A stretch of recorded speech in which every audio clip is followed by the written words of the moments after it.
to wait. I have to click over here, click post, minimize these chats that people always want to chat with me when I'm going live. Okay, we're now streaming. The webinar is now streaming. And I just click right here. It's the pre-live sort of procedure. There we go. Welcome everyone. We're here for another Friday live. You may notice that I've entered samurai mode. I'm sleeker than ever before. It's kind of interesting because before I could put my hair up, which is a huge relief. I got to tell you guys, huge relief. I now have a lot of appreciation for women being able to put their hair in ponytails, and the agony of your hair being about like sort of this long, wherever ear length is, it's really hard. But the irony is that when it was in that awkward phase, even though I would look in the mirror and be like, my hair looks dorky, on camera it always looked great. And then now I look in the mirror and I'm like, my hair looks great, but on camera it looks dorky. So I don't understand really what's going on, other than I guess the lesson we can take from that is when you see someone on camera and it looks like they've got good hair, they're probably upset about how dorky their hair looks. That's the conclusion I think is safe for us all to draw. Let's have that first sip of tea. This is the moment we all wait for. Myself too. I'm always like, how's it gonna be? Let's find out. Paris at night, or Paris aux nuits is the flavor, which I found it as a black tea. It's very disappointing.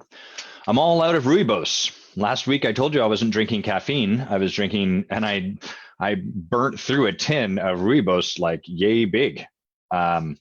So what are you gonna do? You know, you're gonna go buy more rooibos or however you say that. Impossible to. Why not make that an easier to pronounce word, guys?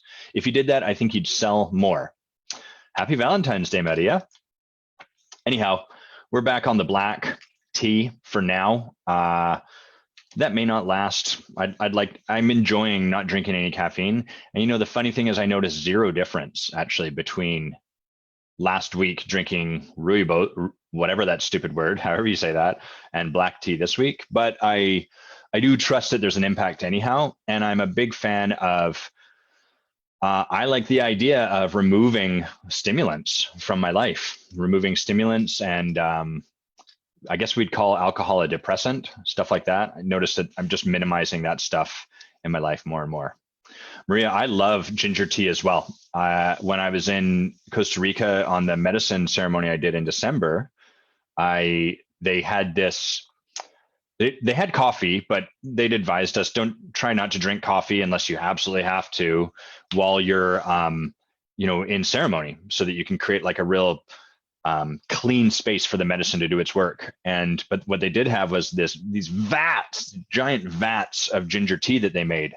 And it was like the gingeriest tea ever. It was so gingy. And I'm such a fan of ginger. I love that taste. I like ginger beer a lot too. And so ginger tea is a good call. I'm going to go and find some really good ginger tea. I like it a little spicy, where you can feel the tickle in the back of your throat, like a good olive oil, which would be a gross tea. Anyhow. Okay, what's going on this week? I think last week I'd share that there was a bunch of fear in our space. And the good news is that's not there this week. And so here's what we did with it. Like the first thing we really did was be afraid. When the experience you're having is fear, be afraid. And we really want to distinguish our survival mechanism from the actual feeling of fear. So that's the practice that was there for us, was not to try to pause or ignore or hide from the fear, to rather let ourselves feel it. So what a lot of us, I think I might have talked about this last week, a lot of us try to I'll just watch TV, or I'll go do that thing I know to do that I don't have to then feel afraid. But it doesn't actually let you be in the experience of something, and then consequently that thing can't move and flush out of you. It just stays blocked and consequently gets added to. And also we didn't want to indulge in the story of it, the wallowing, the making worse. And so what my survival mechanism, the reaction from fear that is kind of deep in my bones, I guess, just like it's deep in your bones, we all have this, is to get super busy, to bang on people's doors, to yell at clients that it's time for them to up their game, or I don't know, something silly like that. So that's all of what we were not doing. We were in the intentional practice of noticing that and like reminding each other, hey, we got to manage that part. We got to feel afraid. It's not wrong to feel afraid, but we have to manage who we're being about feeling afraid while we're feeling afraid. And so that's what we did. And the crazy thing is that on the back end of that, we probably created about 50K plus worth of business in the last week. So these are the outrageous swings of a life fully expressed. You could say that they're the outrageous swings of being an entrepreneur, which would also be true. But anytime you're playing a game where you're living out on the skinny branches and you're leaning out into possibility, your numbers may not be those numbers, but I imagine that your fear is commensurate with the fear I felt. And like, it's a challenge. It's really a challenge to be fully expressed and to let go of all of the safety that society imposes on us so that we can really step into what's there for us to step into. So that's happened. That's been kind of nice. What else do I want to share before we get into the main event here? I think one of the things I'll mention is that I'm heading off to a medicine ceremony 1 week from today. I'll be doing another ayahuasca, and this time it's paired with Huachuma or San Pedro. So it'll be a 4-day, we start Friday afternoon, and I think we end Monday morning. So we'll see what comes of that. Still in the process of creating my intention for that work over the next 3 days. And then I'm also this weekend on Sunday, I'll be doing a what would call like a solo ceremony. Some of the work I've been doing with the shaman I work with has involved, it has a lot of like rites of passage as part of it. And we're just coming to the end of a course I've been taking with her. And part of the practice is to go and create ceremony for yourself, go and create a rite of passage. So I'll be hiking up a mountain near me, and I'm not totally clear on what'll happen. The idea is really to hold the container of the ceremony and then let spirit come in and do its thing. What most of us spend most of our lives doing is we don't have much of an ability to hold the container. We don't even much have capacity for ceremony because we've got the idea of ceremony and ritual tied up in boredom, routine, or like organized religion, and I don't want to do that thing. And so we don't have a lot of capacity to hold the kind of space and the container that really allows spirit and life and your bigger self, the big self, to come in and to take root in you. So there'll be a fair bit of stillness during that time on the mountain, quite a bit of meditation, and I don't know, we'll see. We'll see how it goes. Maybe next week I'll come on here and I'll be like, well, there won't be a call next week, but 2 weeks from now, maybe I'll be like, that ceremony was boring. And I just sat on a mountain for 4 hours. Pretty good way to spend 4 hours, I would say. Okay, that's good tea. I just want to check in and see if there's anything else that I want to share. I'm feeling like getting right to the heart of the matter. Or making you admire me in profile. Look at that thinky pose. There is one more thing. Oh, yes. As part of the intensive, we're looking at, I don't want to share that. That's a special surprise for those that are attending the intensive. I was going to like share it and make an offer to people that aren't coming that I could possibly include you in that, but it's going to be exclusive. So if you're curious about that, then you should get curious about the intensive. There's going to be some really cool gifts that we give away. We always love doing that, and I'm really excited about what on my side of the table I'm preparing over here. Okay, well, enough of that. Let's get straight to it. Kalem, excuse me, let me burp into the mic. Let's get you on here before I create any more messes like that. Turn on your video, turn on your audio. Hey. Do the stuff. What's up, dude? How you doing, Not man? much. I'm good, man. I think it's pronounced Roybus. Roybus? Really? So it's not like there's 2 O's. It's like just 1 O. Yeah, I got some tea while I was in LA before I came back, and that's what the people at the tea shops were calling it. So not Rooibos. no. Okay, great. Yeah. Well, that makes more sense. You're helping with pronunciation all over the place. I've been calling Kalem for probably at least 2 years. You showed up on like lives and stuff like that, and Yeah. I think I've referred to you that way. And we just cleared it up this morning. I'm so glad that we did, because I really thought he had told me, oh yeah, it's pronounced CAH hyphen whatever, and now I know it's not. Yeah. So we've accomplished that already. And you're in Canada, right? You're a fellow Canuck. I am a fellow Canuck. Uh-huh. Yes. In Saskatchewan. So Yes. what, for people that don't, hold on, is there a way I can tell my temperature? Let's do the Canadian temperature comparison game. Okay, so it's 8 degrees Celsius over here. What is it in Celsius over there? My camera will go off for 2 seconds because I have to check an app on the same. Yeah, you bet. Check that app. And I'm going to convert this to Fahrenheit. It's currently, yesterday it was really cold. Yesterday it was -40. It's currently -10. Okay, so 8 degrees Celsius is about 46 degrees Fahrenheit. And then was that in Celsius you just gave me that? Yeah. That's hilarious. So that's actually exactly -40 in Fahrenheit. So that's pretty cool. That's insanely cold. That's unpleasant. It is unpleasant. Very unpleasant. You guys must have a ton of snow there too then, hey?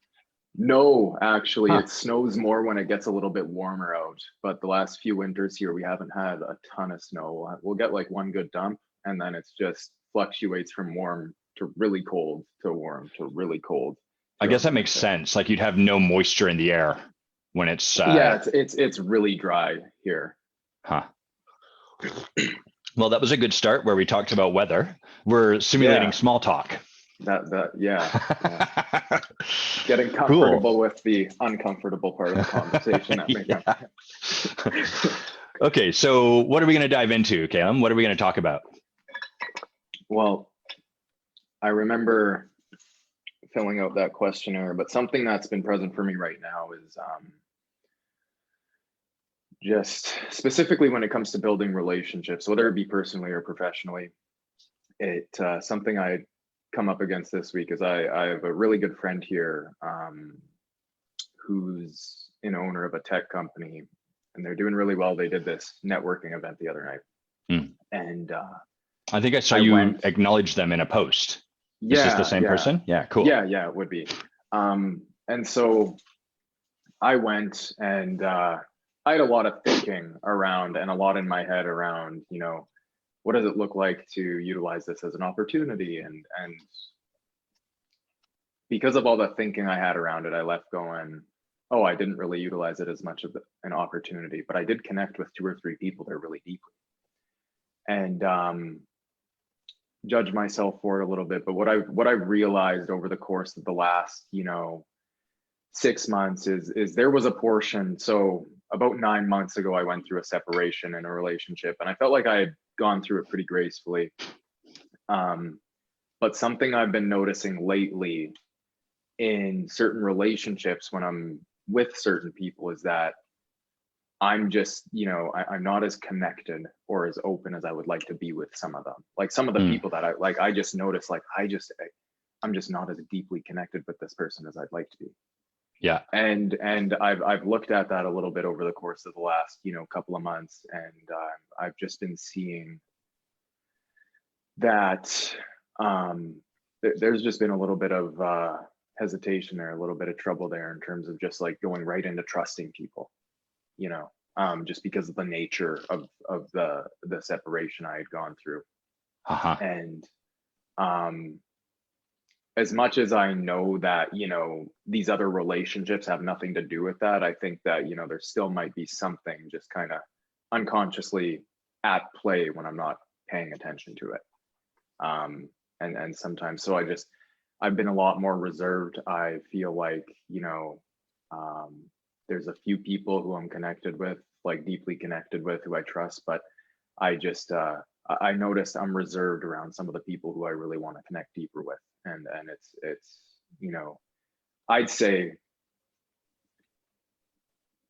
in some cases it's affecting my ability to, fully show up in those instances, whether it be, personally with this person and just deeply getting to know them and allowing them to, get to know me and see me first, so that they can open up.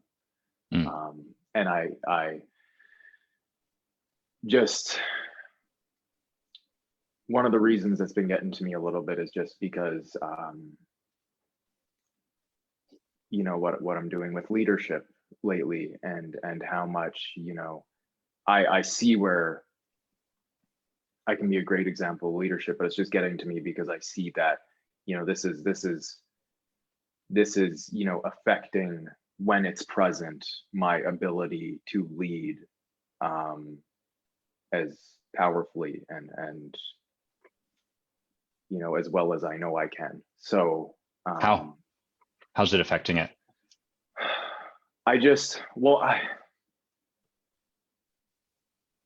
if I look at it as, I think when I'm not aware that I'm reserving myself, and when I'm not aware that I'm, closing myself off a little bit,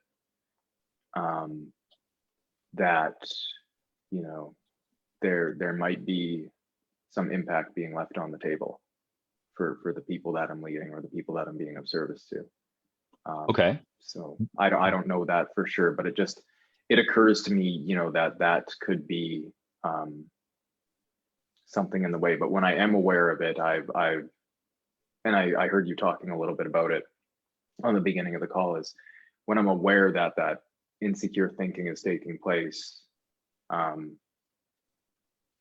I can act in a way while seeing it that, I know it isn't necessarily true, so I can still come from a place that I want to come from, even though I'm going through that experience. You can still come from a place that you want to come from, even though you're going through that experience? Yeah, of like insecure and fearful thinking, Okay. But so it's are just you the times that I don't realize it are or I wake up to it, I feel like, oh man, like I'm, I'll look back and I'll see, oh, there's the effect of me being unaware of that. Got it. Okay. Well, what is the effect?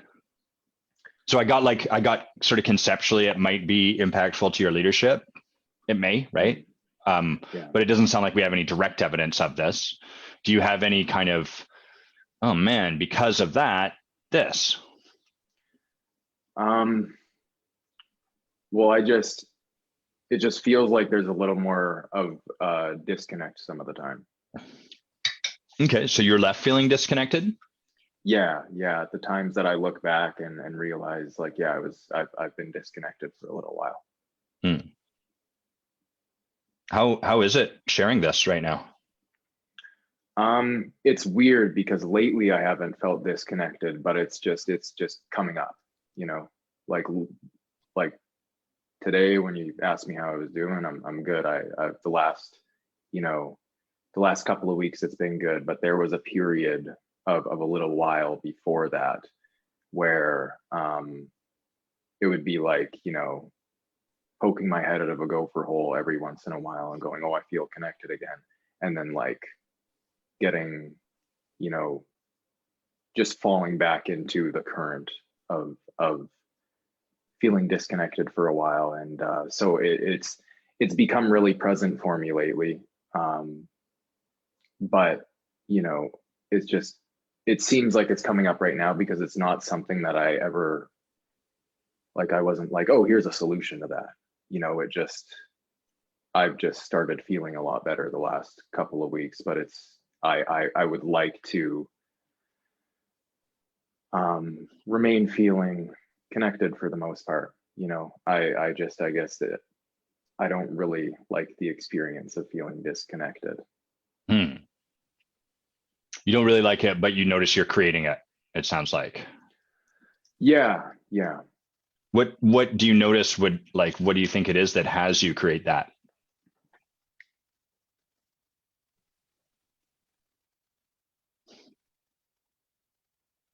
Maybe just the thought, and I don't know if this is true, this is just what's occurring to me, is maybe it's the thought that, for me to create this, this needs to happen. And then, you lost me in the abstraction there. Okay. So Yeah, so make it more if real I'm or concrete for me. okay, so um I'll refer to, something I'm creating right now. So I'm Great. developing a leadership program for to help out an organization, and the executive director is bringing me on to help them out a little bit with it. Sweet. And for the longest time, it was like, okay, I need to do this. So this needs, like, I need to do this program. So, um, this is how it has to be done. I need to make time every day to do this. And, it should be done this way. And so all these ideas of how it had to be, that when I would do it, based on me thinking that because of what I've seen, it should be this way, because of what I've seen other people do, it should be this way. And I would just feel really disconnected, like I wasn't doing it in a way that supported like me expressing myself in my work. And it would just, stuff like that would leave me feeling disconnected, whether it be whether it would have been developing the program, whether it would have been you know creating a better relationship with somebody in my life. I think it comes from seeing how I think something should be done, or how I, condition myself or learn how it should be done, instead of really, trusting how it seems to me I do my best work, and how it seems to me I show up at my best, even though it looks nothing like how to me it should look. Does that make sense? Kind of. Like I understand conceptually what you're talking about. Yeah. So I'm present to kind of the problem that we have, which is there's times when you draw away, you disconnect from people. Would that be a fair summary of it? Yeah. Great. Me too. Sometimes it's because they're jerks. I don't know if you know the same jerks I do, but there's a bunch of jerks out there, and sometimes they talk to me, and I pull away from those people. I disconnect. Sometimes it's because I'm scared. So it's not like just because I do it is necessarily wrong, right? Like in times, it's really a healthy thing to withdraw and be like, no, I'm not going to open my heart fully to this person who's calling me a jerkwad. And then there's other times when, like if it's with my wife and I'm pulling away from her whilst wanting to create, say, a child, which is a project we're working on this year, then that's a problem, right? That's going to get in the way of it. You with me so far? Yeah.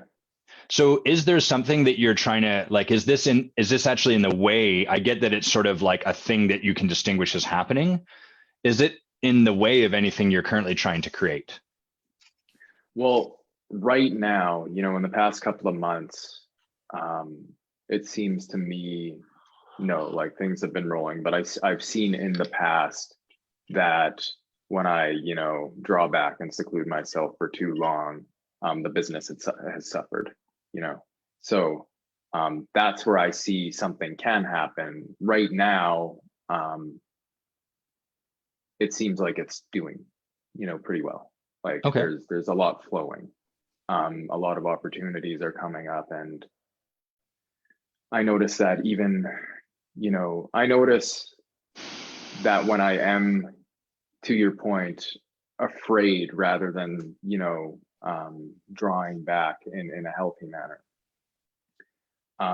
it's been a lot easier to see that for what it is lately. And so it hasn't really hindered my ability to still create.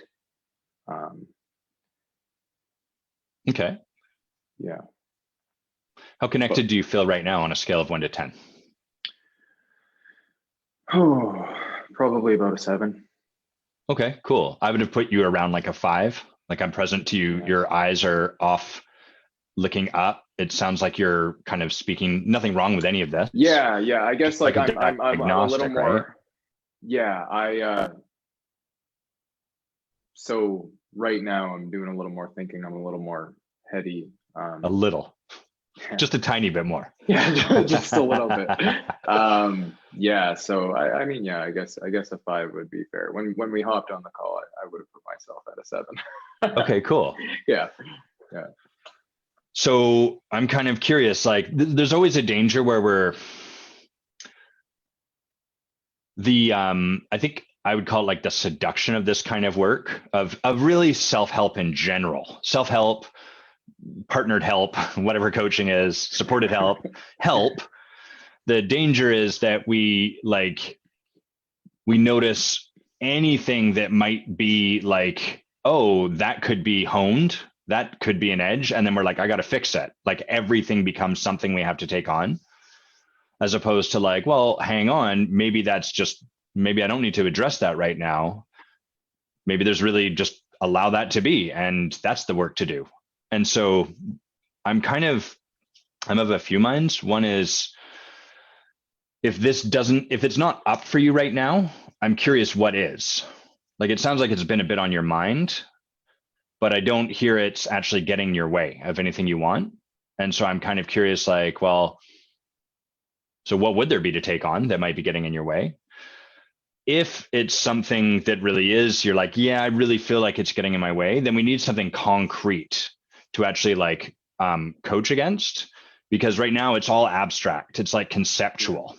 And we can work with it if it's not really in your face right now, but we just need a place or a thing or something concrete that we can actually have the rubber on the pavement as we work through it. Yeah. And I guess with you reflecting that back to me, I see that, yeah, like it has been on my mind because like there's just been times where I've just been lonely, man, like really lonely. And not necessarily getting in my way, but I guess what comes to mind is, what am I leaving on the table as for life experience? Uh-huh. Got it. Did you experience that loneliness? Like, doesn't even have to be getting in the way. It could just be like, that's not the experience I want to create.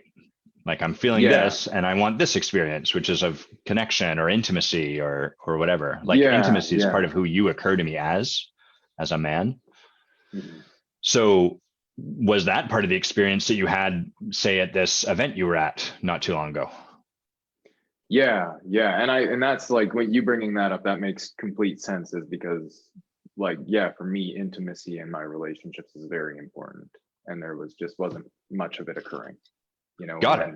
when there's not much intimacy, or when I'm, and that makes more sense because I'm completely fine being on my own. Mm-hmm. But I guess, yeah, you mentioning that has helped me see that, even though I'm completely fine being on my own, and for a good portion of the time, when intimacy isn't occurring as much in a good portion of my relationships, I feel lonely. Uh-huh. So that's kind of what's coming up. And I guess when I'm feeling lonely and when I'm, encapsulated in that experience, I just question, like I said, like what kind of life experiences am I leaving on the table, because I do want to experience more intimacy in all of my relationships. But so it sounds like when you are in the experience of feeling lonely, Chrissy just says, beautiful topic for Valentine's Day. And it really is. That's so cool. Like what magic we're creating here, whether it feels that way or not. So, so when you are in the experience of feeling lonely, which by the way, first, thanks for the courage to just share that. Two, want you to know you're not alone in feeling that. Even just here between the two of us, like that's often an experience I have too. And I can have that experience surrounded by people. Like there's a whole bunch of people even talking to me. They're even in conversation, and I'm like, fuck, I feel lonely. What's going wrong? And it sounds like from there, you get more analytical about it, like starting to ask yourself questions like, well, what am I leaving on the table? That sort of stuff. Yeah. What can I do to, create a different experience? Yeah. So I've seen that, there's periods of just being really in touch with, like just being grounded in spirit and in that sort of innate wisdom that we've got going for us. And that stuff doesn't really occur to me when I'm there because it just,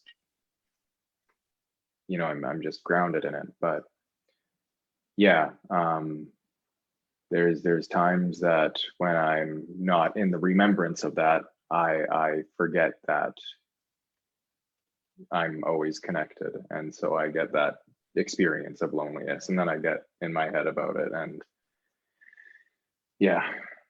Got it. So, okay, so that feels kind of real. Like now we've got something you actually want. Like there's a way it's going, leaving you in the experience of feeling lonely, whether or not there's people around. So it's not necessarily, you could probably identify certain circumstances where it does happen, where it doesn't, but it's definitely not, there's just no one around. Like you can put yourself with people and still be in that experience. We have that part right? Yeah. Great. And it sounds like you're committed to a different experience in your life. That's not the one where you're like, I can be with it, but it's not really what I'm choosing. It's not really what I want. You want to create something different. Yeah. And something that just occurred to me as you were talking to was, how a lot of the intimacy in my life occurs in, some of my really close friendships, but also in, my coaching relationships. And I think part of it is, I don't want it, it's beautiful, but there's something for some reason that's like, I just don't want it all to be business related. I don't want one of the only places I experience intimacy to be in my business. Yeah. Yeah. It's a little in a funny kind of way. It's like, how we've got like this idea of work-life balance and like as though they're separate and then they're on the scale and we're trying to balance. And it's almost like you've got life-work balance, or I don't know, some flavor of that where like you get to have intimacy in these few places. And, kudos to you for creating a career where that's on the table. But then there's other places or times or situations where you can't seem to get past what's showing up. Yeah, exactly. And I mean, I think when you talked about the work-life balance thing, not that I would like, work to be there all the time, but I'd like it to be more integrated. I'd like it to just feel like it's all life, Got it. So so let's look at that then. So we basically have this situation where it's like, man, there's an experience called loneliness that seems to be getting created for you, and you want to create something different. Mm-hmm. And one sec. What is the experience you would rather be creating?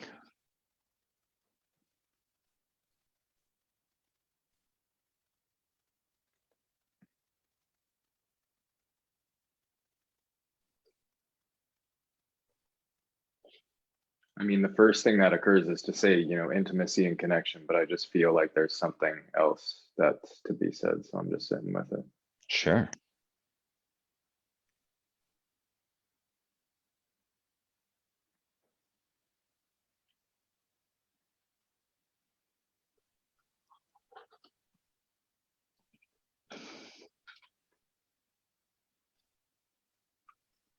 I think part of it too is just,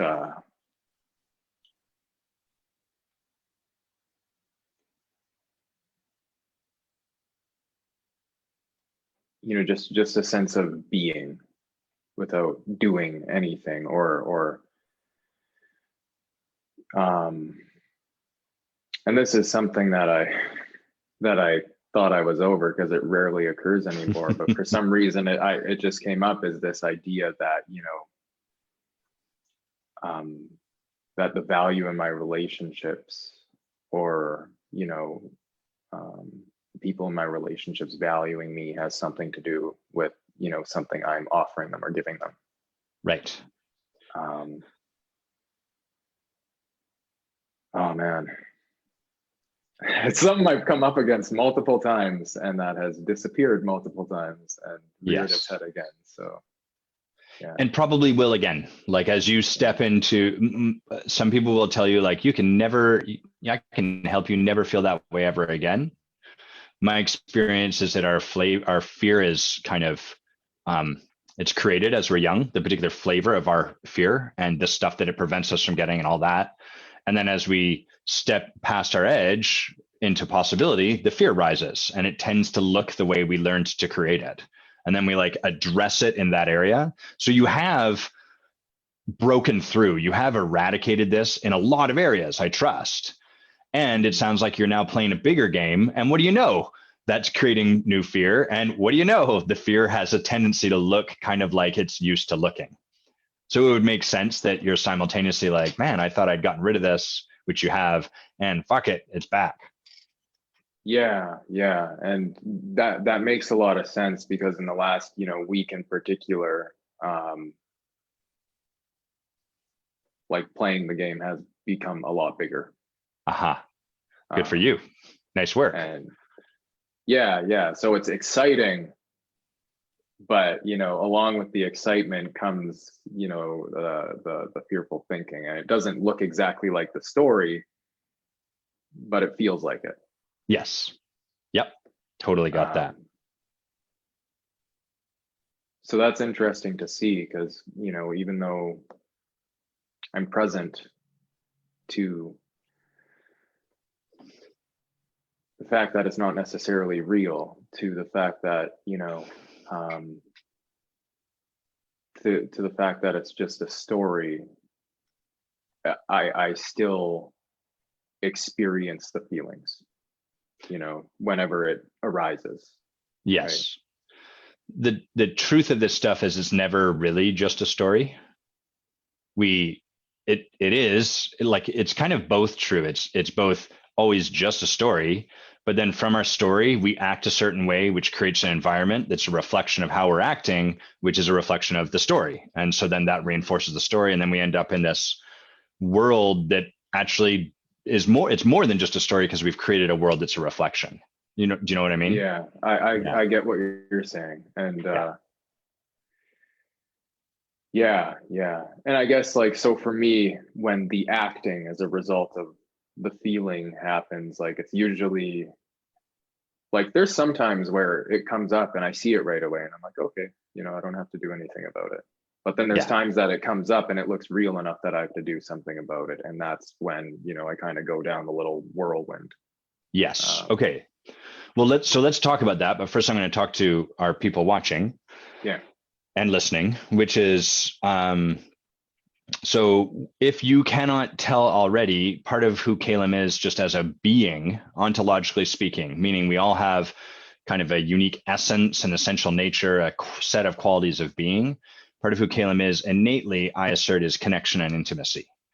And so, first of all, whatever it is that we are, we tend to create from our fear an experience of the opposite of that thing. So like brilliant people, from their fear, we tend to create a lot of stupidity, the stupidity of other people, the fear about the stupidity of ourselves, feeling that we're stupid, et cetera, et cetera. People who are connection, like also myself and Kalem, we are intimacy, and we create loneliness from our fear. And so the first thing you want to be looking for is like, have you noticed that about Kalem in this conversation yet? Have you noticed that who he is connection and intimacy? And some places you might have been looking is, if you're watching, you can just see it in his eyes. There's like an experience you may have just in connecting with him through the camera, which might sound a little crazy. And you might be like, oh, I can kind of see that, but how do you know that that's right, Adam? We trust it. We trust what we feel. If you're listening, you might be able to hear it in his voice. There's a real softness, a gentleness, a tenderness, kind of an invitation in to his world that's present. So just listen or look for those things to start to hone your ability to see this stuff. And then second, now what we've got is, here's a man who is connection and intimacy just by virtue of showing up in the world. And what he's creating is not that. He's not everywhere in his life, but in a bunch of places, or at least some that he wants to shift, he's creating an experience of loneliness. And so now with those two things, we're like, wow, here's who you are. The experience you seem to be creating is the opposite. So let's start to look at how or why that's getting created. What would have this man who is, just by showing up in the world, connection, be creating the opposite of that, be creating loneliness? So that's the question I have for you, Kalem, is, well, let me check. Did any of that resonate before I go further? Yeah, that resonated, as well as the brilliance and stupidity. Yeah. Yeah, you're a brilliant guy too, I can tell. I mean, it's part of the safety of being up in your head is you can think this thing Yeah, through pretty well. exactly. Well, Yeah. I mean, I think that's why, you were one of the first people I talked to when I started my coaching business because of, a lot of what you were talking about back then was being the smartest person in the room and both Yes. sides of that impact, so. Yes, totally. Okay, so we've got this man, you, who is connection, is intimacy. There's this experience you're creating called loneliness. What's causing that? What has you creating that?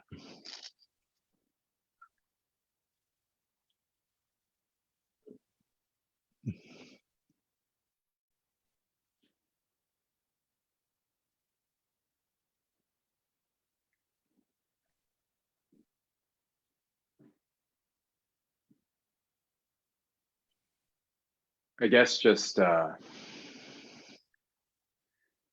in some weird way, like, with all the stuff, I'm doing that, is pushing my edge and where I am, seeing fear come up and whatnot. I guess it's a sense of creating comfort and safety in the midst of, playing a bigger game and all this other stuff coming up. Yes, 100%. Which is always the case, right? Like, why am I doing that weird thing? Oh, because there's safety and comfort in it. Always, right? So let's look. You're not wrong. You're not stupid. Don't worry. I'm just playing and having fun in the process with you. Yeah. So let's look at the event. What was the event called? Just so that we've got a shorthand for it. And if you don't want to use the proper event name, you can make one up. It was just called S Media Unplugged. Right. Smedia, as I like to pronounce that. There you go. I heard you say Fergusson on the call and I lost my shit, man. I couldn't stop laughing. Fergusson at Smedia. Okay, so S Media, there's at least a few times when you had yourself in this experience, yes? Yeah. Okay, Yeah. cool. So what was going on for you prior or during that? Oh, I just saw something. And it's not like, again, this isn't the first time I've seen it, but I just saw exactly what it was. And it's like I'll take reruns. The spotlight wasn't on me. I wasn't self-conscious. Help me get that again. So you were feeling lonely and the spotlight wasn't on you, so you weren't self-conscious? No, okay. I thought you meant like when you were in the experience, I thought you meant like points at which I was, felt connected. So that's when I felt connected during the night, whether it be to people or, the founders talking, or speaking, it seemed I was connected because there was just more of focus on something other than me. Great. Okay, so let me speak to everyone else momentarily about this.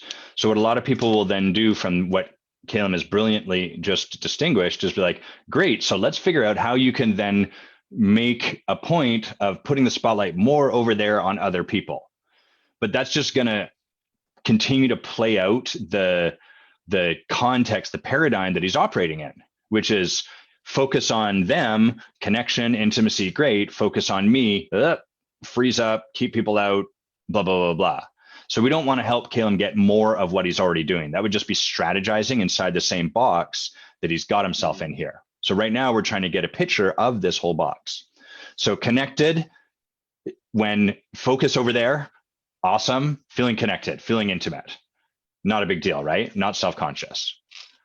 What about when you felt like you were keeping people out, felt like you were lonely, like what was going on there?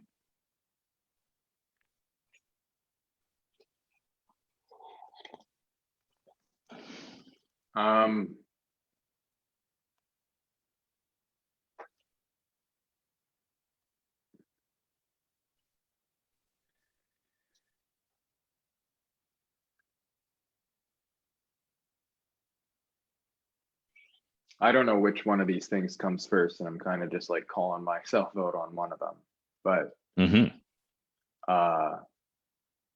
one side would be judging these people and making assumptions about them and who they are and whether, they're my people. Got it. Okay. And you know, maybe that just being a byproduct of, you know, what I might think it means about me if you know, we try to connect and there's nothing there. Tell me more about that. So it sounds like there's a bit of fear, like I'm going to try to connect and something's going to happen, or there's going to be something created. Well, yeah, like I'm gonna try to connect, and then I mean, at this point, I'm gonna try to connect. There might be no connection, and then at some point, if I'm not aware enough, I'll make it mean something about me in terms of, you know, what I need to work on to be more connected to people, or what, you know, because I want to create more of an experience of connection. And we're in your head Yeah, at yeah, this point. Yeah. Okay. yeah. So what does it mean to have no connection? Help me understand that term. I mean, what occurs to me right now is that, like what you just said, just, you know, being in my head, like I'm not present to who this person is. You know, I'm not. Um, if I am in the conversation and curious about them, it's like to try to strategize a connection. You know, I'm trying to become connected with them. If I'm in my head at this point and feeling disconnected, trying to connect becomes a strategy rather than just a consequence of me dropping my thinking. You know, like when there's times I feel connected and it's clear to me the real connection, the real juice is in when there's, you know, less of me on my mind, was in when, you know, my mind is quiet. Right. Well, I notice I'm getting a little lost in the brilliance of your explanation, which suggests to me you might be a little in your head. So Okay. let's get out of, you're not doing wrong. You're doing a great job here. Yeah. I really acknowledge you, Kalem, for like I completely acknowledge like you're doing your best to sort of look at this. I just think we're a little in it right now. We're kind of like in the weeds of the thing that we're trying to look at. So let's try a different angle. Was there anyone in particular that you can think of at this media event where you were like, yep, this showed up in spades? Or even a little bit that we can use to work with? Um,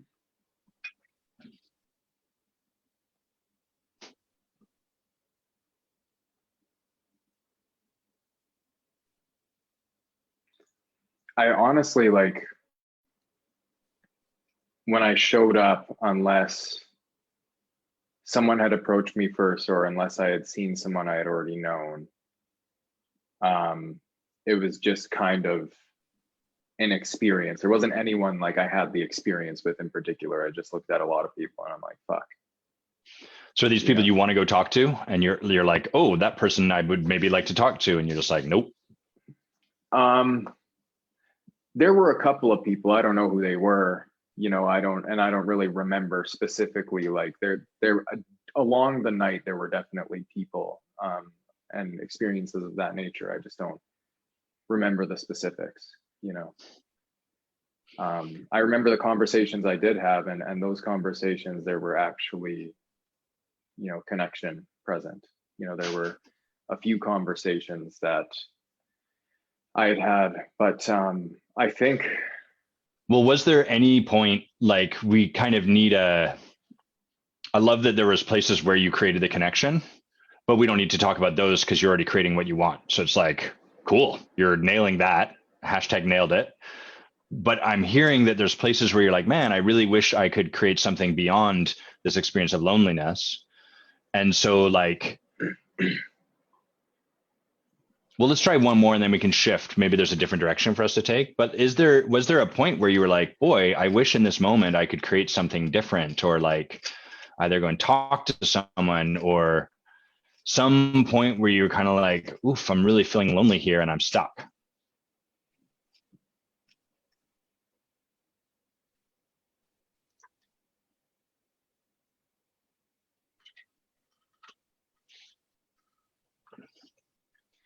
Yeah, so they're actually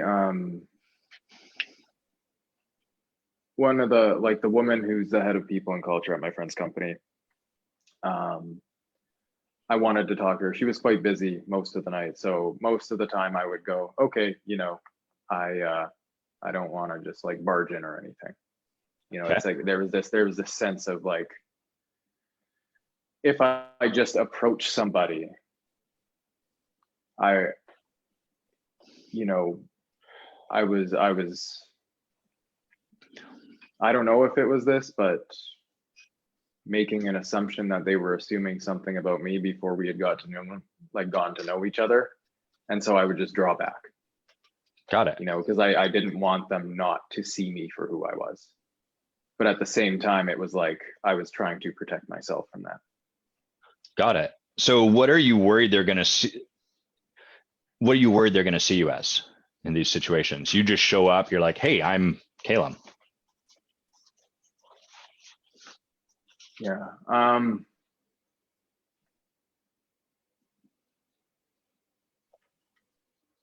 I guess just, and this, I fucking, I hate that this comes up, but it's a thought of, and it just Just say the reminds thought. me of when I was when I was a kid is, this person doesn't belong here. Uh-huh. Great. I'm gonna make an invitation for you for the rest of our conversation. Not because what you're doing is wrong, but as an opportunity to practice both training your speaking as a leader and like being in the practice of this right here, right now. Okay. That's the context in which I'm speaking from. So I notice you have a tendency to like, there's a thing you're going to say, and then there's like a bunch of qualifying, like, oh, I hate that this comes up, or I've seen this a lot, or, it's kind of like background information. It's metadata Mm-hmm. about the thing that Yeah. you're actually going to say. So Yes. the invitation I have is what metadata? Do you get what I mean when I say metadata? Yeah. Yeah. Yeah, great. Conversation about the conversation you're going to have. What that does is it actually obfuscates the intimacy. It takes away from it because there's a bunch of qualification. It's like when people come up to you and they go, "What I'm going to say is really vulnerable," and it's already less vulnerable. Have you noticed that? Yeah. It's not wrong what they're doing. It's just like we're scared, and so that's what we do to make the vulnerability less edgy. And so the reason I'm inviting you to do this is because I hear you want to create more intimacy. And so there's a way to practice that even with us, which is just to say, here's the fucking thing. Make sense? Mm-hmm. Yeah. Cool. You game to take that on? Yeah. Right on. So what comes up is, I don't belong here. Mm-hmm. Okay. What do you do from I don't belong here?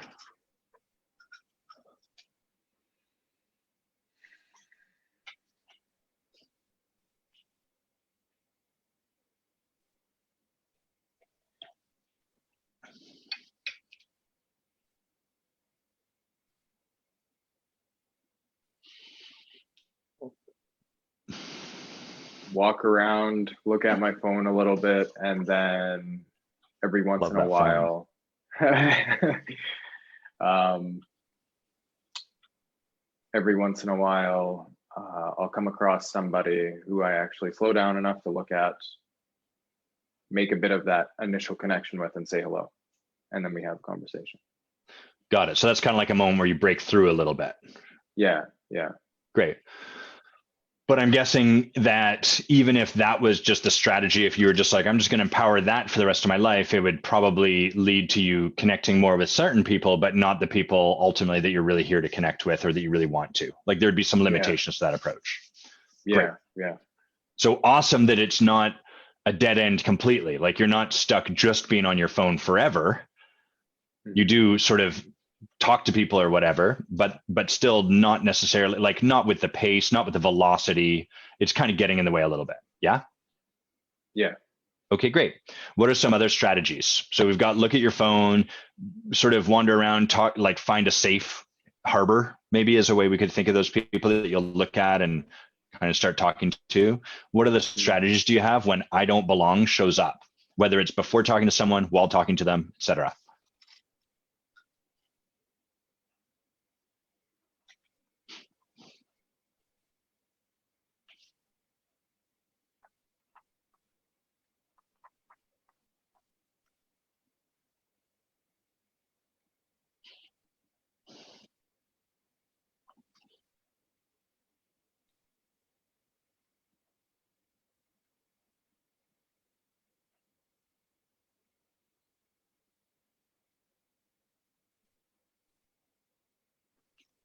Small talk, and I hate small talk. Great. And I'm sure that that really leaves you feeling like, wow, I belong here. Here I am making small talk with people that are on cutting edge technology and stuff like that. Yeah. Okay, great. So keep it surface, keep it light. Fair? Yeah, I guess. I mean, yeah, kind of.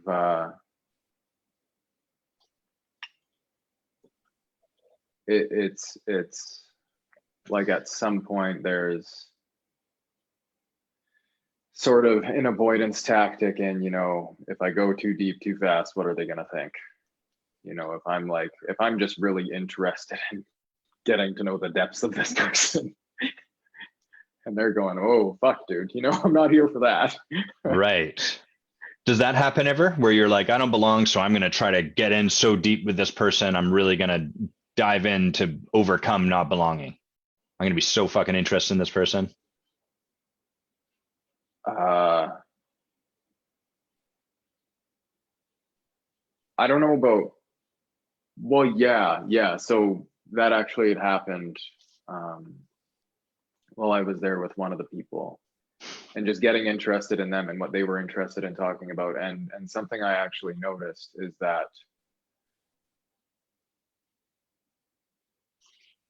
sometimes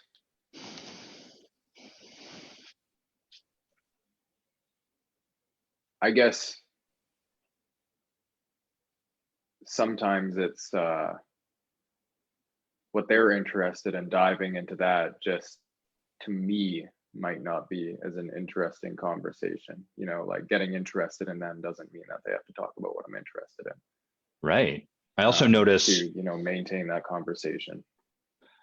yeah, so it's like we've got look at phone, we've got small talk, like where you keep yourself kind of out on the outskirts. Even when you're in the conversation, you're kind of keeping yourself out of it. That'd be fair? A little bit, yeah. And then the other pole, the other end of the pendulum swing is kind of like the ultimate deep dive about them. So like, tell me all of, I just want to know everything about you. Me? Oh, no, I'm more interested in you. Like so there's a way in that where you just draw all of them out into the space, but there's still very little Kalem in the space. Would that be fair? Well, it would be fair to an extent. If they ask about me, I'm definitely open to sharing. Like I'm really open to sharing when, people ask about me. Right. What so what about when you feel you don't belong and they ask you to share about you? Same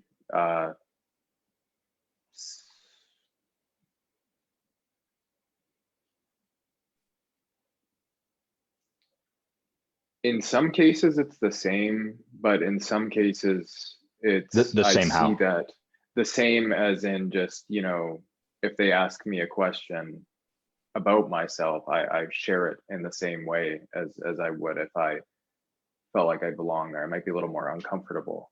Okay. And then there's sometimes when I feel like I don't belong, that when I'm asked about myself, I will limit my sharing as to what it seems like this person's interested in. Got it. To try to continue facilitating that connection. Right. So it's like it's intriguing. It's almost like it's still them in the space in a way, because your sharing is still a reflection of only what you think that they would want. It's very sophisticated, but I'm hearing there's like still a marked lack of you fully being in the space with them.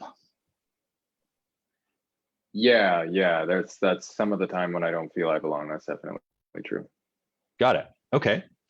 How else do you create loneliness in these kind of experiences? What else do you do that keeps out intimacy or connection?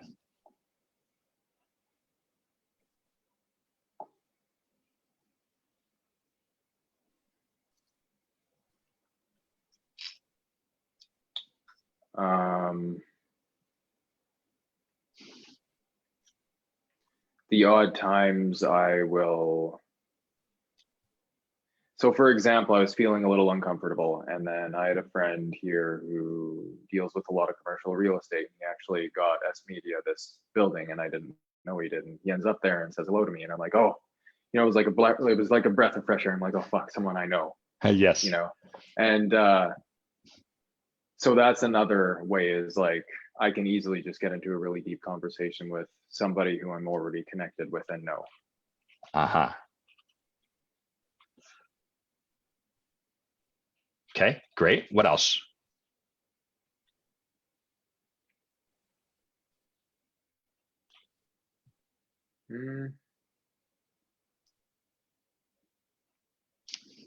That's all that's occurring to me right now.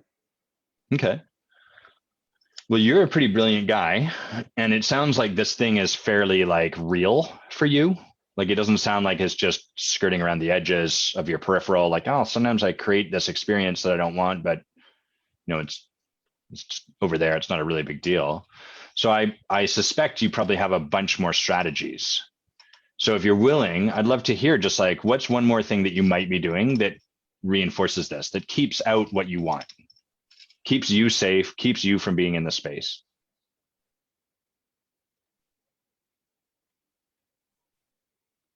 I don't know if I had already mentioned it, but just I think I did already mention it, but it's just occurring again, is like vetting people and making assumptions of whether they're a good fit. Right. And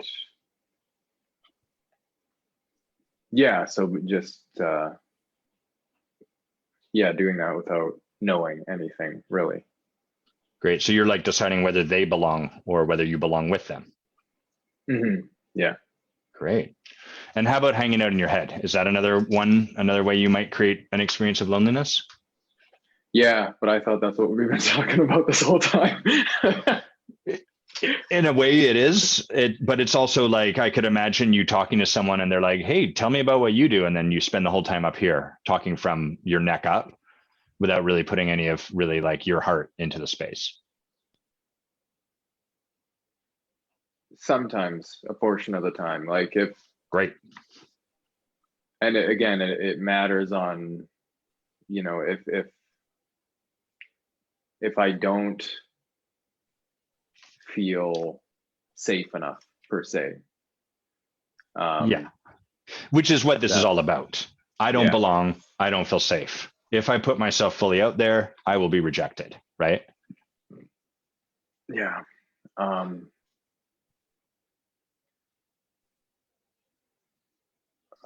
Another thing that just kind of occurred to me is as part of the strategy, and it kind of goes back to I guess the dark side of the brilliant side, or the smartest person in the room thing. Just say the thing without qualifying it. Okay. It's hard, right? Sometimes. It's like I create a hierarchy in my head, and if within that hierarchy I'm above this person, it is easier to connect with them. But if within that hierarchy somebody's above me, it's harder to connect with them. Great.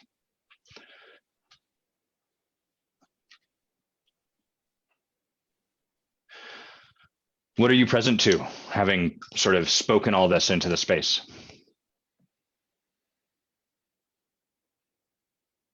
I think just seeing it more, and it not seeming as real, like it not seeming as if it's something that I have to act on if I'm able to see it.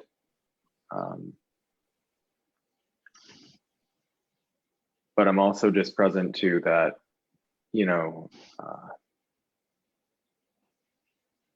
even when this occurs, sometimes there's still the possibility to create connection. Like it's not like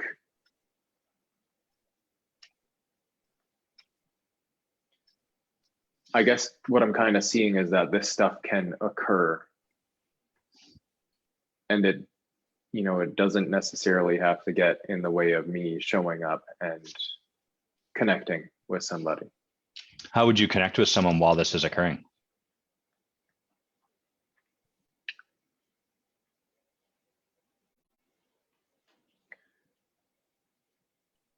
I guess I would have to notice it happening, but And once you noticed it happening?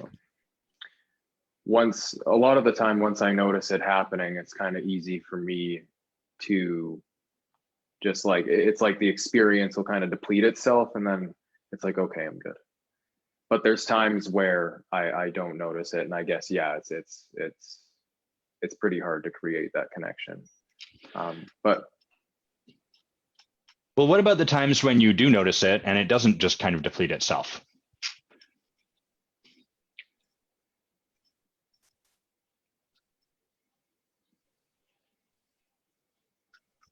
What would you practice then?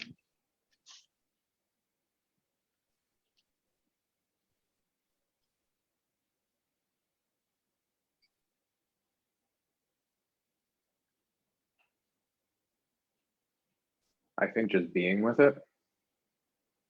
What would that look like?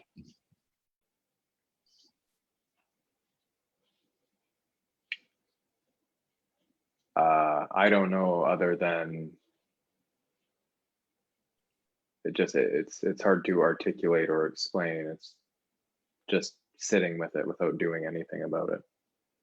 So I'm having a bit of fun with you, but I'm also bringing a little bit of rigor in the conversation at this point. Yeah. You're having a conversation with someone and they're talking, and then you're just sort of sitting there being with it, like staring at them.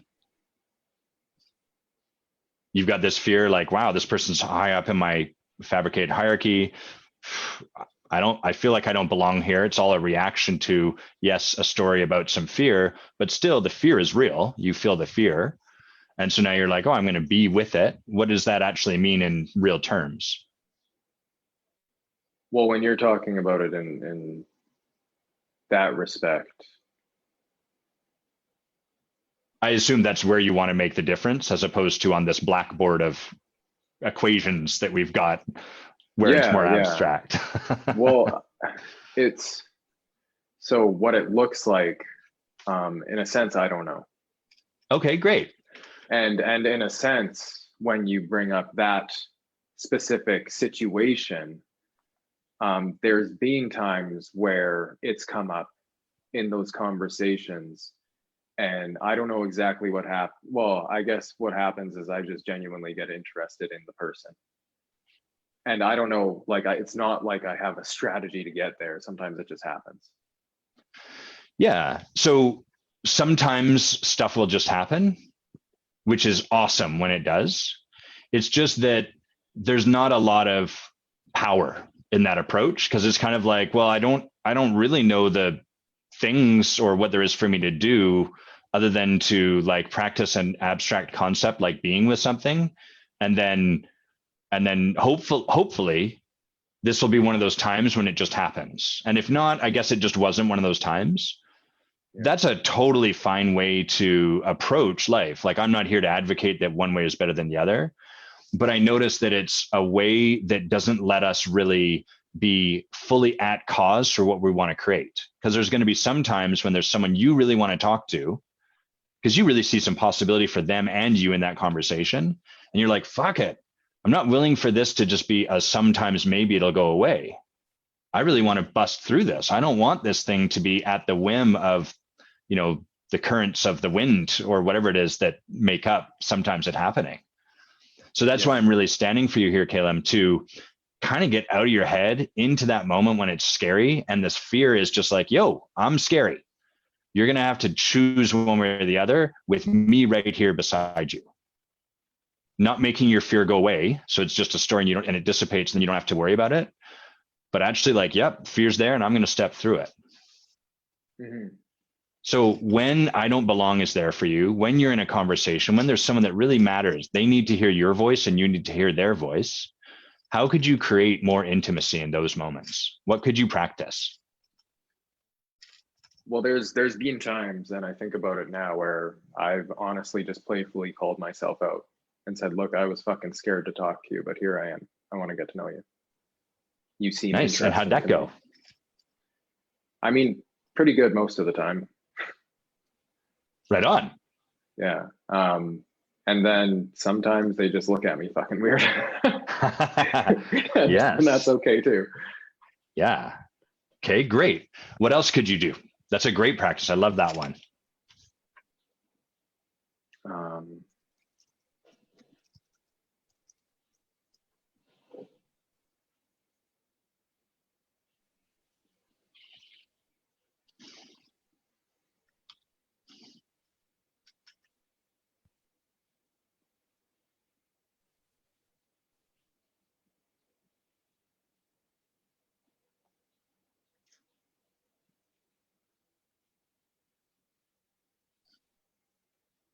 Can I support you with this, Caleb?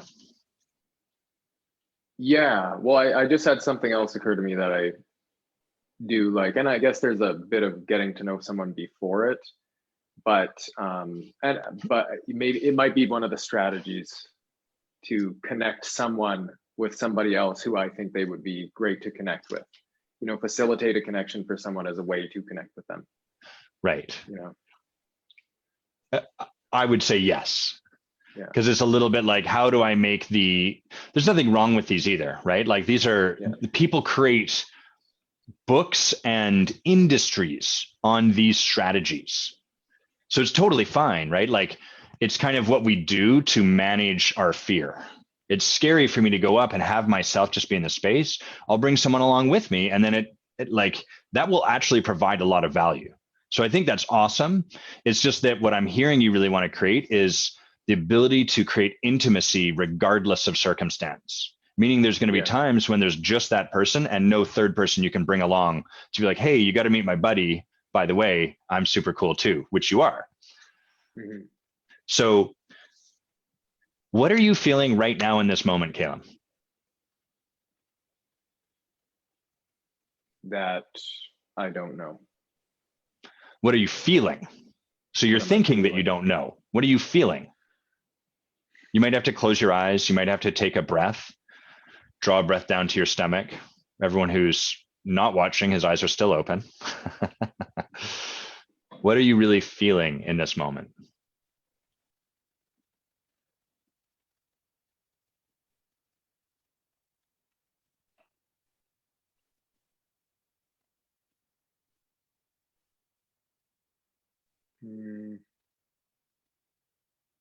A little bit of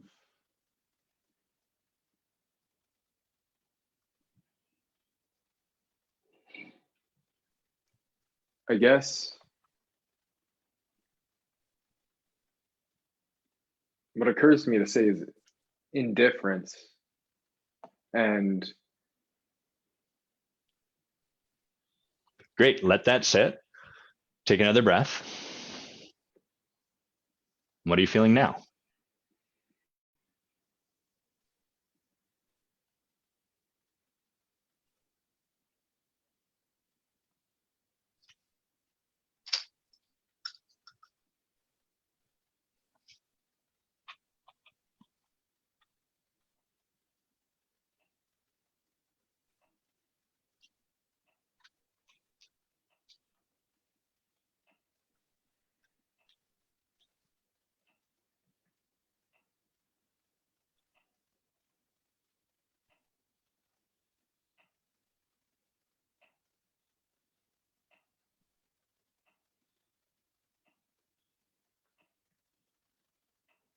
a little bit of fear. And I mean, there's a little bit of fear there. Great. Other than that, though, like not much. I'm just kind of, there's a little bit of fear, but for the most part, I'm just kind of like settled, you know? Awesome. So I want to put a few things on the table for you. These will be assertions. Okay. It doesn't mean that they're right. It's just I'm making an assertion. And my invitation would be, rather than like, is Adam right or is Adam wrong, to try them on. Like, oh, well, what if I tried that on like it was a possibility, and then just looked at the world, my life, whatever, through that lens. You can take it off later on. Cool. Yeah. So the first thing I'm really present to is you're rad. Like, you're very brilliant. You have this vast heart. I'm really present to the intimacy that you create just in your gentle, soft, loving truth. There's a real, like, in your space, I'm really grateful that you're in this work of leadership and coaching, because there's a real, like, permission granted to everyone, real acceptance. It'd be hard for people to be left feeling like they don't belong around and with you. Ironically, some of the strategies are creating a different experience than that, but like, just who you are as a man, I really get that about you. And I can't tell if this is having any impact on you whatsoever for me to see this about you. Okay, you're smiling just a tiny bit. That's a good sign. Yeah, well, it is. I'm just really present, and it feels good to hear it. Great. But sometimes I'm not all expression filled, Yeah. Well, and that goes a little bit to one of my assertions, which is, a lot of my people, we are intimacy. It's part of what we create. Where we begin our journey, or where we can often find ourselves, is in the absence of intimacy, and that starts with ourselves.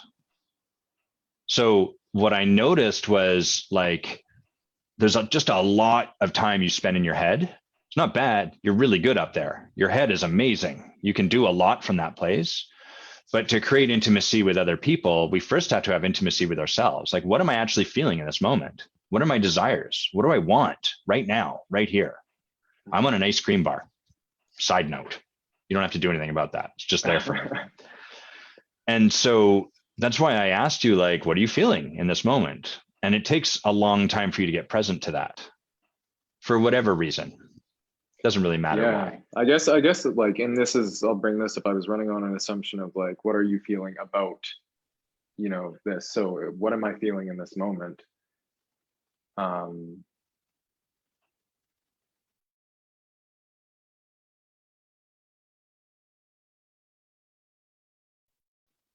Yeah, Oh, where'd you go? Oh, you just turned your video off. You go back. Yeah, no, it's just something popped up there.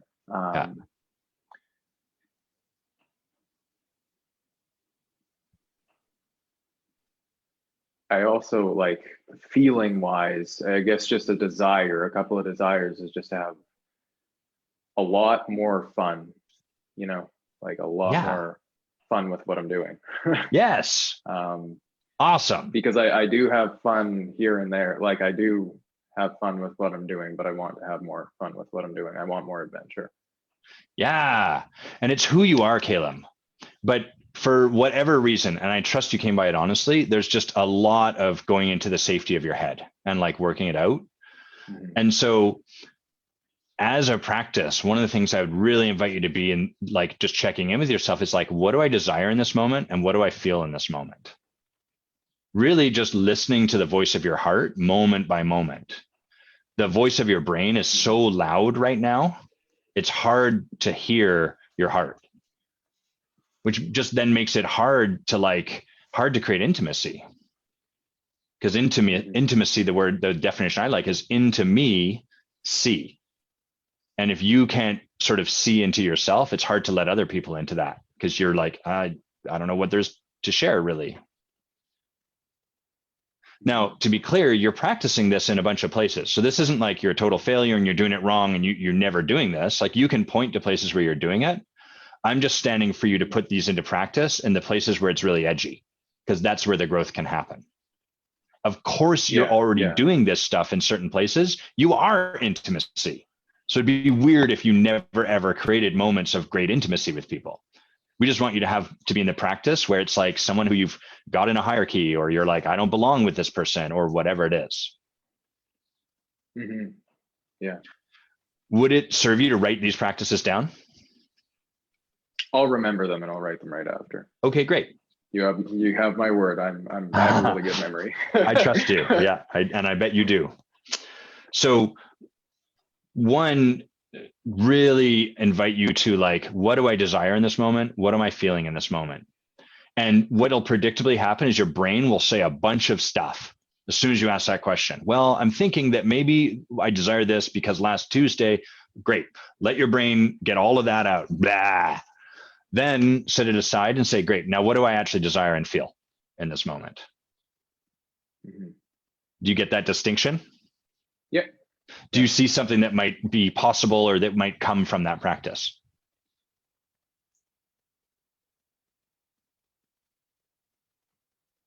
Yeah, just being, I mean, even without the need with for people there, just feeling more connected. Yeah. Yeah. And you might find that you want like some of the stuff that joy is going to create. You'll just get to start to hear it a little bit more. Yeah. Was there something to add? And well, it's funny you bring that up when you say like what joy is going to create. In the past week, like I said, I've just been a lot more engaged and just kind of joyful with what I've been doing. And it's funny because one of your questions on that questionnaire was what's on your bucket list, and it's not something I'd thought too much about, but it was just like, yeah, I really want to do this. I have a great friend who's a videographer, and I'd like to, within the next couple of years, take 6 months off where I just travel to unvisited and unexplored places and video log insights through travel. And I've never like, because I thought that like that doesn't have to do with building the business I'm in. So it's like there's the head, right? Yeah. And so it's cool to see that come up, because there's a lot less that has to do with productivity. Yes. And a lot more that just has to do with like, I want to do this because it would be fucking cool. Yes. The times I've felt you most in this conversation have been when you smiled or used the word fuck. And that's not a strategy. So don't now go, great, I got to say fuck every 3 words. No, I get it. Yeah, there's like a you that comes alive whenever those things are present. So whatever's happening there, I'm trusting. I'm like, oh, great. Kalem's really showing up right now. And those 2 things I'm present are not up in your head. That fuck does not come from your head. So start to just listen for that voice. You don't have to do anything with it, by the way. You don't have to like, oh man, but if I'm going to start hearing this voice, I'll eat ice cream all the time and then I'll get fat. That's not what we're saying. We're just saying just listen to it. Practice setting aside your head's chatter so you can hear the sound of your heart a little bit more. And if you do that, that's going to give you access to something. 2 other practices for you, okay? And again, these are practices in when the fear is present and you don't want it to stop you, rather than I'm willing to just sit with the fear and see if it goes away. If it does, rad. But these are for the things in life where you're like, I'm not willing to keep waiting. Okay. Mm-hmm. So 1, you're already doing this one, which I love, like speak to what's in the space for you. Yo, I was really scared to come over and say hi to you. And I'm still kind of scared because you're not smiling right now. And I don't know what that means. And I feel like it might mean I'm stupid, but here I am talking to you and making myself feel like a doofus.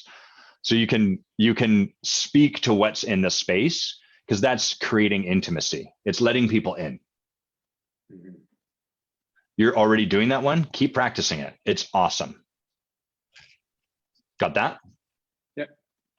The third one is, so all of these start, just to be clear, when you notice, oh, I'm feeling a little lonely, or I'm doing that hierarchy thing, or I feel like I don't belong. Mm-hmm. Those are your sort of like flags. So you're like, oh, that flag's showing up. Great. Now I shift to one of the practices that we created. Make sense? Yeah. So the last one that might help is, and you don't want to make this a crutch, but it's a great starting point, is what I don't want you to know about me. Yeah. What I don't want you to know about me is right now I feel like I don't belong at this event. And people will do whatever they do with it.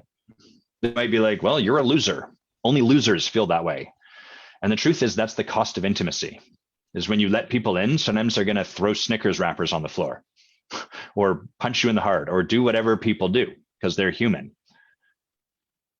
So it's a willingness to allow that to happen because you're committed to creating something deeper and greater than that, which is to say intimacy.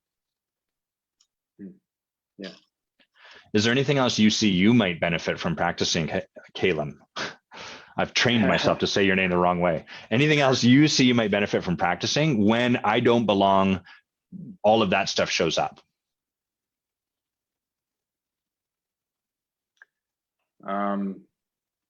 Those three sound like a good start, to be honest. And honestly, like just playing a game, and a game I've been sort of playing, I'm not sure who it was that had challenged me to do it, but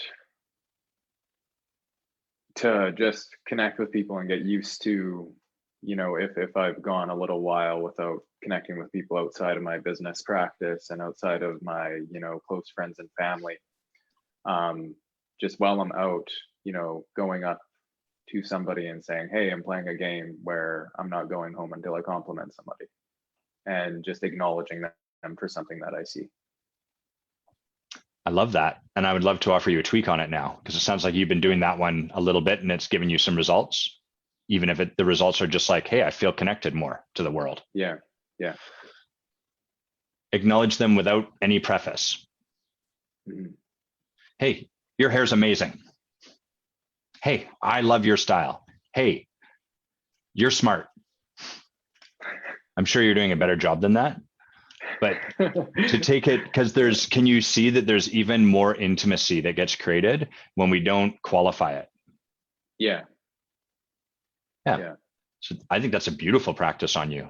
And I think, Kalem, that you see people really deeply. So I think that you offering them that gift of your ability to see the truth of humans and acknowledge them for it is a really beautiful way to create more intimacy. Yeah.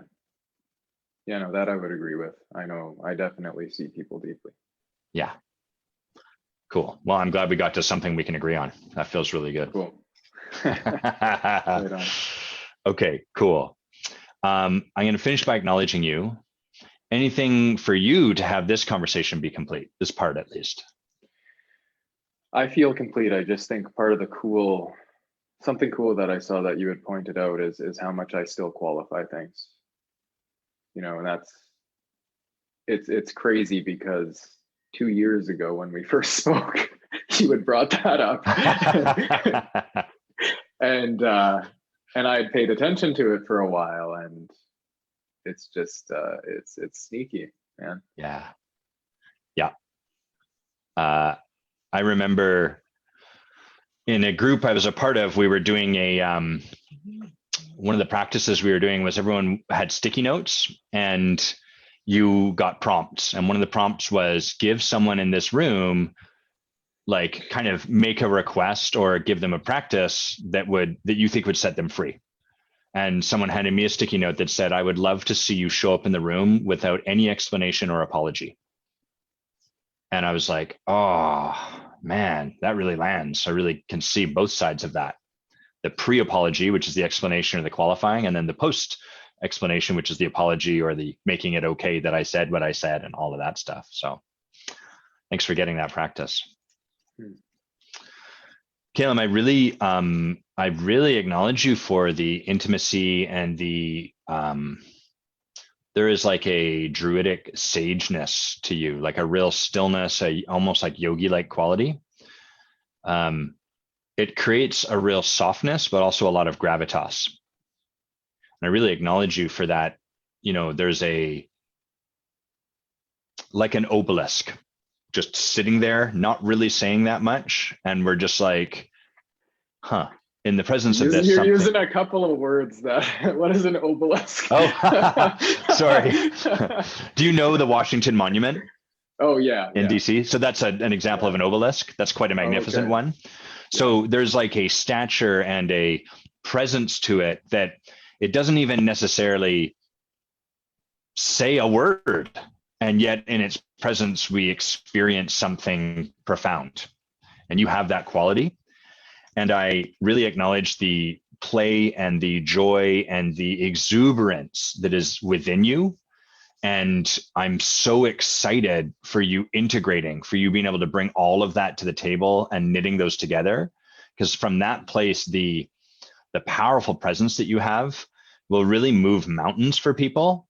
And your joy and delight will make it like, it'll just take the work out of it. And it'll just have it be like fun. And it gives people access to settling down into the depths that you can create. Thanks for your brilliance. Thanks for your connection. Thanks for I really want to acknowledge you for practicing here with me. I know it can be a little annoying, right? Because there's like, you're trying and I keep flicking you in the forehead sometimes. We're like, stop doing that. You're like, but that's the thing. I'm trying to get to what you asked. So thanks for the trust, as well as thanks for the trust, and thanks for smiling when I said that, and being willing to be in the practice with me. Thank you. You're welcome. Let's do a quick debrief. What are you present to? What did you notice showed up, or where we went, or anything like that that's there for you about our conversation? Well, beyond what I talked about with the qualifying bit, yeah, I think what's present for me is a lot more awareness around how I'm working when I'm caught up here. And that, you know, coming from the space of my heart is always available to me. You know, I don't always have to get to a point of figuring it out. Yeah. You know, to a certain point, you know, I might not figure it all out, but if I figure it out to a certain point, then, you know, it's, I can just, it seems to me it's a lot easier than I think a lot of the time. I even just love the cadence of your wording there. It's easier than I think. Like, yeah, just the thought makes it all so complicated, and you're good with the what was your background prior to what you do now? Construction. Like I led a crew in a construction, sort of like a property management, renovations, stuff. I would have guessed engineering or something like that. Yeah. Well, I did a lot of after that, I did a lot of study with psychology and NLP, and, you know. Got it. That makes sense. That definitely, yeah. And I think a part of it too was, you know, when I cleaned up and went through a 12-step program, it was all like just like digging and, you know, getting the inner workings of my mind, and along with NLP and psychology, it did for a big, you know. Yes. Yeah. We can mess after a while. Yeah. Our brains can really grab that work. That's the irony of this. One of the things I'm really present to these days is the journey a lot of my people are drawn to, which is similar journey I've been on. The first part is, it's kind of three parts. The first is owning our brilliance. So really like our head-based brilliance, owning that, because at first we're like trying so hard not to be arrogant, or so hard to like diminish our intellect because we don't want to be seen a certain way. And so the first stage is just like, no, I'm brilliant. I'm really smart. I'm thinky. I'm good at that. The second stage is often coming from head-based brilliance down to heart-based brilliance, and really like trusting we don't have to think things out, and that there's still like our heart can really make a difference. And then the third stage, which I'm starting to notice for a lot of my people and me, is shifting from there to what I would call like soul-based brilliance. And I don't really know what that means. I just am seeing it as it's unfolding. Feels like there's a journey like that for you too. And you're like really coming down and down and down into the heart, going deeper that way. One of the things I was really present to during our conversation was, it took me a while to, I don't know if you noticed this or not, but as time went on, I started to get more rigorous with you and like cut you off sooner. And that takes time. You know, we had rapport to establish. I wanted to make sure I wasn't like, it wasn't my own stuff and my own impatience showing up and like, stop talking. And really that it was for you. And and really make sure I over here was willing to push you in the direction that it felt like was there for us to head in. How was that for you? It was good. Like I've also, you know, I've become really present to the fact that for me, the most effective coaching has just been a mix of love and disruption. You know, Yep. so it's for me, it's not that big of a deal. Like I might have a thought going, oh fuck you, you know, but that's like Great. just, I don't listen to it, you know. It's just like, oh yeah, there's that thing again. Well, I would invite you, this is going to be annoying, I'd invite you to listen to that thought. Yeah. Not to then do something about it, but to start to hear, because that's part of your heart too. Yeah. Part of what's real for us is fuck off. I'm trying to say stuff here. So just, there's a neat place you can kind of practice with this a little bit too, because there is a real reasonableness to you. And I noticed that part of what I want is like you to be a little more unreasonable. Mm-hmm. That would feel really good on you. Yeah. I've noticed more of that coming up lately in terms of, I guess, just seeing, like you said, like owning, like it's kind of a mix of the first and the second stage. Yeah. You know, and so it's a lot easier to just own up to that. And then, you know, I'll have periods of what you would refer to as the third stage. And nice. It's just, it's really nice. But yeah, it doesn't happen as often as I'd like it to. It's funny you mentioned at the beginning, you mentioned the medicine ceremonies. I had actually done a solo medicine ceremony a couple of weeks ago, and it just, again, it's not something I can much articulate, but just stuff has shifted, right? Yeah. So it's been cool seeing that stuff. Very cool. Yeah. Okay, well, that feels like a good place for us to wind down. Before we do, I'm going to make an invite to everyone watching or listening to, if you haven't already, if you're not sick of hearing me talk about it, and even if you are, check out the details about our intensive. It's happening here in Victoria from May 14th to the 17th. So let's see, that's 1, 2, that's three months to the day away from now, a quarter of a year. It's going to be amazing. It's basically conversations like this one. So not conversations about leadership, about coaching, but being in conversations that cause leadership and coaching in the moment. So like Kalem is modeling here today, we're not giving you tools to then go and practice after you leave. We're having you step into what is scary, but transformative right here, right now. We promise you won't leave the same person you came in as. And one of the things that I'm really, I guess, convinced of is that if this speaks to you, if any of this kind of conversation speaks to you, I think you will really love the community that we're creating. It's slow to grow because we're really committed to bringing in the people that resonate in this work. But I think that there's something magical created. And if you kind of hear this and are like, maybe, reach out. Let's have a conversation, because I'd love to share what I see as possible for you in that work. Kalem, it's been a pleasure. Everyone, hope you have an amazing weekend, and we will see you not next Friday, but the following Friday. Bye for now, guys.